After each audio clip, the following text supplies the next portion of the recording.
Daily. Taste the Daily. அவர் பழைய கட்சிக்காரங்க, விசுவாசமானவர். எந்த நிலையிலும் கட்சி ஒன்றாக இயங்கப்பட வேண்டும் என்ற மனச்சாட்சி கூட நடந்து கொண்டிருப்பவர். நானும் அதானங்க சொல்றேன். நான் மட்டும் இல்ல, நானு சின்னம்மா டிடி தினகர் எல்லாரும் இணைந்து இந்த அதிமுக உருவாக்கினாங்களோ, பிறந்து வளர்ந்தவங்க தானே.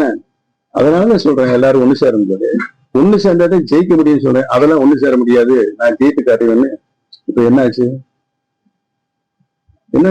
கடந்த பாராளுமன்ற தேர்தலில் 7 இடங்கள் கெப்பாசிட்டி வச்சு 13 இடங்கள்ல 3வது இடம், அப்புறம் 4வது இடம், 5வது இடம், 96 ஓட்டு வாங்குறாங்க. கன்னியாகுமரியில சட்டமன்ற தேர்தலை எடுத்ததை போட்டிட்டு யாரு காங்கிரஸ் வேட்பாளர் அண்ணம்மா உரமா லேடி வந்திருக்காங்க. அதிமுக பட்ட வாக்குகள் 5000 ஓட்டு. எந்த ஒரு தாழ்வு நிலைக்கு அதிமுக கொண்டு இன்றைக்கு ஒன்றை கொடுத்து தொண்டர்களை விரும்பி கண்ணீர் வெடித்துக் கொண்டிருக்கிறார்கள். அதான் இன்றைக்கு இருக்க நிலைமை. என்னை தோற்கடிப்பதற்கு அருமை நண்பர் உதயகுமார் அவர்கள் 6 பன்னீர்செல்வத்தை கூட்டு வந்தார். அதாவது இனிஷியல் முதற்கொண்டு ஓ பன்னீர்செல்வம். இந்த கொடுமை எங்க போய் சொல்றது நடந்துச்சா இல்லையா? அதெல்லாம் என்னாச்சு? அங்க எனக்கு மன வருத்தங்க. ரெட்டையில சின்ன கெப்பாசிட்டி கூட எனக்கு மன வருத்தங்க.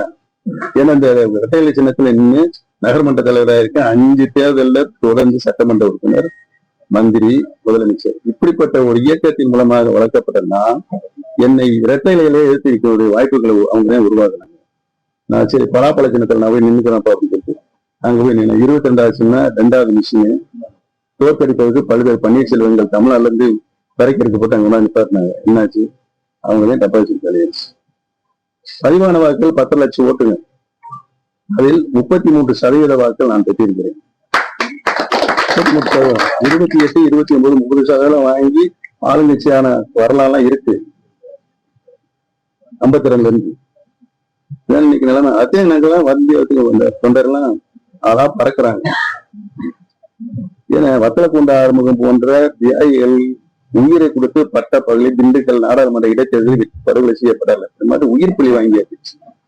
எந்த ஒரு நிகழ்வு வந்தாலும் மதுரையில் அங்க முதல்ல ஒரு எழுச்சி உருவாகும், புரட்சி உருவாகும் மதுரையில. அதன் அடிப்படையில் தான் மாவட்ட மாநிலம் எல்லாம் உருவாகும். இப்படி வளர்க்கப்பட்ட கட்சி இப்படி சின்ன பண்ணப்படுத்தினா யாருக்குதான் கோவம் வராது? பாதகம் செய்பவரை கண்டால் நாம் பயம் கொள்ளலாகாது பாப்பா. மோதி மிதித்து விடு பாப்பா, அவர் முகத்தில் உமிழ்ந்து விடு பாப்பா. அண்மை செய்திகளை உடனுக்குடன் தெரிந்து கொள்ள இணைந்திருங்கள் எம் நாடு தொலைக்காட்சியுடன்.